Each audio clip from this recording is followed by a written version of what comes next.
갈 때에 하나님을 향하여 더 가까이 나아가는 오늘 하루가 되도록 인도하여 주시옵소서. 감사합니다. 예수 그리스도의 이름으로 기도드리옵나이다. 아멘.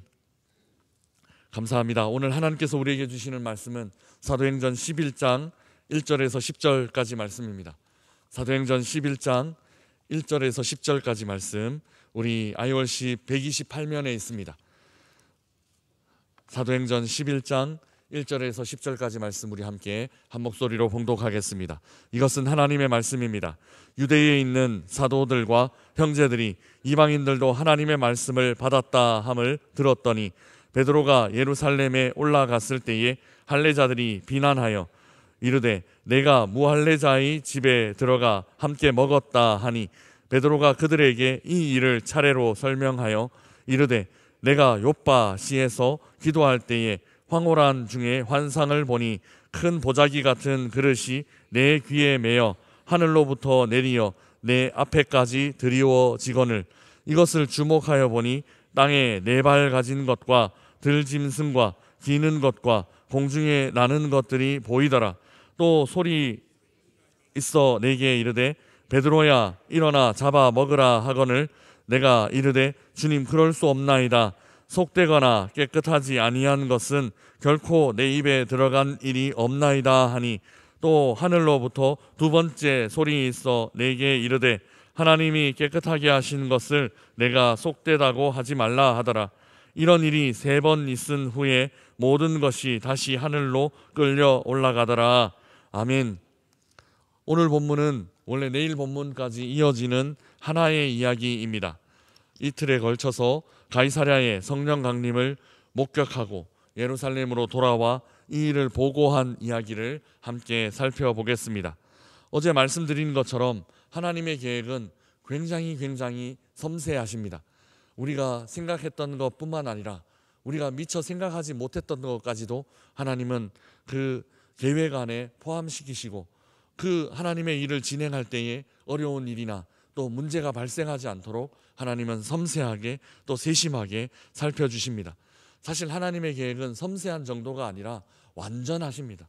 완전하게 하나님은 우리를 향한 계획을 갖고 계시고 지금도 그 계획을 하나씩 실천하고 계시다라는 것입니다. 하나님은 이미 베드로의 일행이 예루살렘으로 돌아와 선교 보고할 것을 내다보셨습니다. 이 일을 미리 모두 내다보셨습니다. 그리고 이 보고가 쉽지 않을 것이다. 오늘 본문에도 할례자들이 비판했다 이렇게 얘기하고 있는데 이 쉽지 않을 것이다 라고 미리 알고 계셨습니다. 유대인들은 우월감과 또 자신들만의 어떤 특권에 대한 선입견을 아주 견고하게 갖고 있었기 때문입니다. 이는 유대인 그리스도인들도 마찬가지였습니다. 그리고 1세대 그리스도인들은 여전히 유대적인 전통 또 율법적인 전통을 따라가며 살아가고 있었습니다. 때문에 이방인들 사이에서 머무르는 일이나 이방인들과 함께 식사하는 일, 심지어 이방인들에게 복음을 전하는 일은 일종의 금기와 같은 것이었습니다. 이방인 선교는 이처럼 매우 위험한 일이었기 때문에 하나님은 직접 이 일을 계획하시고 또 친히 이 일을 하나하나 진행해 가십니다. 베드로에게 환상을 보여주심으로 이방인의 초청을 거절하지 않도록 그렇게 하셨고 또 베드로가 말씀을 전하는 동안 고넬료의 집안에 있는 모든 사람들에게 하나님은 성령을 부어주셨습니다. 이 일도 사람들이 전혀 예상하지 못한 일입니다. 그곳에 있던 사람들 모두가 놀랐더라. 이방인들이 성령 받는 것을 보고 놀랐더라. 그렇게 표현하고 있는데 사람들이 예상 못한 일이기 때문에 사람들은 놀랍니다. 하나님께서 일방적으로 진행하신 일입니다. 사람이 의도해서 일어난 일 아니었고 하나님께서 일방적으로 진행하신 일이었기 때문에 비난이나 비판을 피해갈 수 있는 길이 생겼습니다. 어제 하나님의 굉장히 섬세한 계획이 드러난다 했는데 베드로는 고넬료의 집으로 혼자 가지 않았습니다. 할례 받은 신자, 그러니까 유대인 그리스도인들 몇 명과 함께 가이사랴로 갔습니다. 이는 모두 할례를 받았다라는 공통점을 갖고 있습니다. 그런데 오늘 본문에서 누가 이 일을 비판하고 누가 이 일에 딴지를 거는가 하면 할례 받은 자들이 딴지 걸고 있습니다. 할례 받은 자들이 딴지를 걸 것을 하나님께서 예상하셨기 때문에 할례 받은 신자, 할례 받은 그리스도인들을 그리스도인들이 베드로와 함께 가도록 그렇게 하신 것입니다.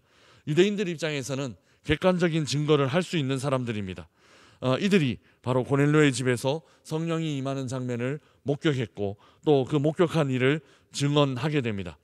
유대 율법에 증인 한 사람으로는 증언이 성립될 수 없습니다. 적어도 두세 사람의 증언을 들어야 한다라고 율법에서 규정하고 있습니다. 베드로의 동행자는 이러한 증인, 이방인들이 성령 받는 이 일의 증인이 되었습니다. 하나님은 이방인의 오순절이라는 이 일이 일어나고 난 후 어떤 일이 진행될지를 미리 아셨습니다. 그래서 미리 증언 가능한 동행을 준비시키셨습니다. 그래서 이를 통해 하나님의 선한 일이 선입견이나 전통에 가로막히지 않도록 완전한 계획 세워두셨다라는 것이죠. 오늘 본문 안에서 먼저 살펴볼 내용은 반복입니다. 오늘 본문 안에는 반복이 나타납니다. 반복이라는 방법은 하나님께서 왜 사용하시는가 하면 중요한 것을 강조하실 때 하나님께서 이 반복이라는 방법을 사용하십니다. 또한 잊어버리지 않게 하시고 꼭 기억하게 하기 위해서 하나님은 한 번 하나님의 역사를 일으키시지 아니하시고 두 번, 세 번에 걸쳐서 반복하심으로 우리가 꼭 기억해야 할 것, 우리가 잊어버리면 안 되는 것을 기억하도록 그렇게 하십니다. 고대의 글은 반복이 많습니다. 글로 전달하던 시대가 아니라 말로 전달하던 시대였기 때문에, 그러니까 구술의 시대였기 때문에 간단한 문장을 반복해서 기억하기 좋게 전달하곤 했습니다. 먼저 오늘 본문 안에서 베드로는 신비로운 경험을 3번 했다라고 증언합니다. 우리 10절 말씀 함께 읽어보겠습니다. 10절입니다. 이 일이 3번 있은 후에 모든 것이 다시 하늘로 끌려 올라가더라. 아멘. 먼저 하나님은 하늘의 보자기 같은 그릇에 짐승들을 내려보내셨습니다. 그리고 음성이 들렸습니다. 잡아 먹으라 라는 것이었습니다. 베드로는 이 일을 거부했습니다. 부정한 음식을 먹음으로 율법을 범하는 일을 하기 싫었기 때문입니다. 그때 다시 음성이 들렸습니다. 하나님께서 깨끗하게 하시는 것을 네가 속되다고 하지 말라라는 음성이었습니다. 이어서 베드로는 이 일이 몇 번 있었는가 하면 3번 연달아서 있었다라고 증언하고 있습니다. 먹어라, 못 먹겠습니다. 이런 줄다리기가 3번 연달아서 있었다라는 것입니다. 하나님께서 3번이나 이 일을 반복하신 이유는 무엇일까요? 이 일이 확실한 일이고 행하기 힘든 명령이기는 하지만 반드시 행해야 하는 일이었기 때문입니다. 이제 곧 이방인들과 교제해야 하고 이방인들에게 복음을 전하는 이 일을 감당해야만 했기 때문입니다. 넘어서기 힘든 선을 넘어서야 했기 때문에 3번이나 반복해서 명령대로 따를 수 있도록, 이 하나님의 명령대로 베드로가 순종할 수 있도록 그렇게 강조해서 3번이나 말씀하신 것입니다. 오늘 본문에는 또 한 가지 반복이 있습니다. 그것은 베드로가 그 환상 중에 경험한 일을 한 번 더 기록하고 있다라는 것입니다. 베드로는 기도 중에 일어난 일을 예루살렘 교회에 있는 그대로 보고합니다. 이 이야기에 대해서 우리는 이미 10장을 읽었기 때문에 모두 알고 있는 내용들입니다. 때문에 그저 베드로가 기도한 일을 예루살렘 교회에서 보고했더라 라고 기록하면 될 일인데, 굳이 많은 지면을 할애해서 그 일어난 일을 상세하게 한 번 더 묘사하고 설명하고 있습니다. 그런데 오늘 본문의 저자는 베드로에게 일어난 일을 다시 한번 이렇게 자세하게 보고하고 있는데, 저자가 굳이 이렇게 반복해서 보고하고 있는, 기록하고 있는 이유가 무엇일까 싶습니다. 그것은 중요하기 때문입니다.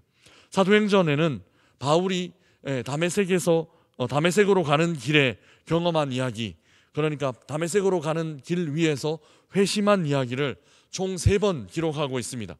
9장에 한 번 나오고 22장에 한 번 나오고 26장에 또 한 번 나옵니다. 그 다메섹에서 경험한 이야기가 왜 3번이나 똑같은 이야기를 기록했을까? 그저 다메섹에서 일어난 그 일을 보고했더라 라고 하면 그뿐일 텐데 왜 3번이나 상세하게 기록할까 하면 그 일은 굉장히 중요한 일이기 때문입니다. 바울이 그 다메섹에서 일어난 일도 굉장히 중요했기 때문입니다. 저자가 이렇게 동일한 이야기를 굳이 기록하고 있는 이유는 무엇일까 하면 이 일은 우리가 잊어버려서는 안 되는 중요한 일이기 때문입니다. 오늘 본문에서 굉장히 중요한 내용을 다시 한번 강조하고 있습니다. 반복해서 강조하고 있습니다. 꼭 알아야 하는 이야기가 무엇일까 하면 9절입니다. 우리 9절 말씀 다시 한번 읽어보겠습니다. 또 하늘로부터 두 번째 소리 있어 내게 이르되 하나님이 깨끗하게 하신 것을 내가 속되다고 하지 말라 하더라. 아멘. 하나님께서 반복해서 알려주시고 싶은 내용이 무엇인가 하면 바로 이 내용입니다. 바로 정함과 부정함의 기준입니다. 그동안 사람들은 자기 마음대로 정하고 부정한 것을 판단하고 또 구분하며 살아왔습니다. 그래서 부정하다고 피하지 말아야 하는 것도 그저 부정하다라고 여기기도 했고, 또 정하다고 자만하면 안 되는 상황에서 정하다라는 근거 없는 자만의 마음을 갖기도 했다라는 것입니다. 이는 하나님의 마음이 아닙니다. 그래서 하나님은 이를 고쳐주시고 싶으셨습니다. 이방인들 부정하다고 피해야 될 대상이 아니었습니다. 이방인들에게는 복음을 전해야 하는, 그러니까 부정하다고 피해야 될 대상이 아니라 우리가 가진 정함으로 그들의 부정함을 정하게 만들어야 할 그럴 대상이었다라는 것입니다. 정함은, 그리고 부정함은 하나님께서 판단하시는 것입니다. 하나님께서 정하다라고 하시는 것을 사람이 자기 생각이나 자기 전통에 따라서 부정하다라고 여기고 그렇게 먼저 선입견 갖고 그렇게 먼저 판단하면 안 된다라는 것입니다. 이는 하나님 위에 서려는 행동입니다. 우리는 하나님 아래에 서 있어야 합니다. 하나님 말씀하시는 것을 듣고 또 순종하고 그 말씀 따라서 살아야 하는 삶이 바로 우리에게 주어진 삶입니다.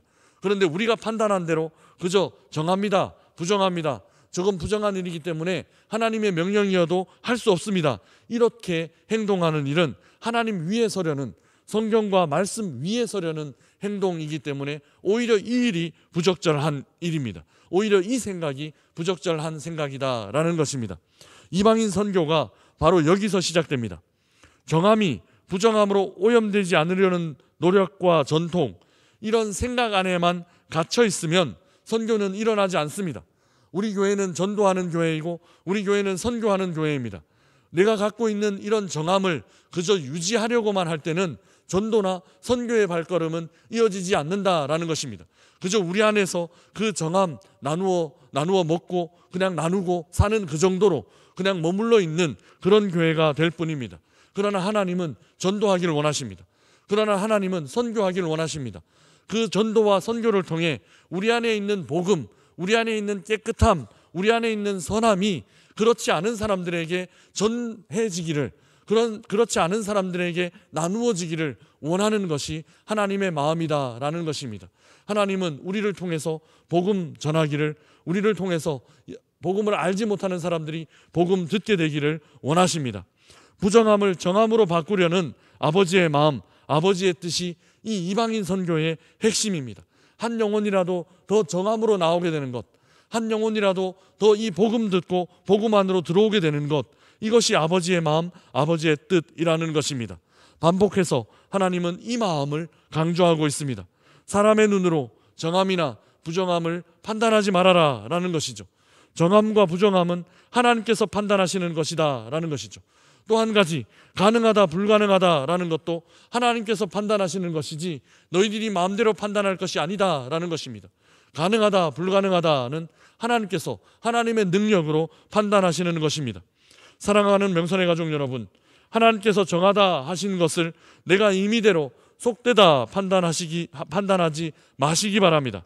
하나님께서 가능하다라고 하시는 것을 내가 임의대로 불가능하다라고 위축되지도 마시기 바랍니다. 하나님, 우리 그 가족 구원, 하나님, 내가 지금 십수년 동안, 수십 년 동안 기도하고 있지만 되지 않습니다. 이는 불가능한 일인 듯 보입니다. 내 배우자가 교회에 나와 하나님 앞에 예배하는 일은 불가능한 일인 듯 보입니다. 이것은 사람의 판단입니다. 하나님 가능하다 하시면 되는 일입니다. 하나님 가능하다 하시면은 그 일들 언젠가 이루어질 수 있는 일이다라는 것 우리는 기억하며 하나님 앞에 기도의 끈을 놓지 말아야 한다라는 것이죠. 하나님은 우리에게 반복을 통해서 온전히 깨닫기를 원하십니다. 중요하기 때문입니다. 그리고 그 반복을 통해서 변해야 하기 때문입니다. 혹 우리의 삶에 반복되어야 할 만큼 중요한 일이 있는데 반복되지 않고 멈추어선 일, 잊어버린 일 없는지 돌아보는 이 아침 되시기를 주님의 이름으로 축복합니다. 언젠가부터 반복되어야 할 거룩한 습관들이 중단된 채로 머물러 있지는 않은지 우리의 신앙의 모습을 돌아보는 이 아침 되기를 원합니다. 반복을 통해 주시는 은혜 꼭 기억할 것 기억하고, 또 잘못된 것 안에 갇혀있고 머물러 있는 모습들을 보완하는 이 아침 되도록 하나님 주시는 더 넓고 더 큰 은혜 가운데 거하시는 우리 모든 명산의 가족들 되시기를 주님의 이름으로 축복합니다.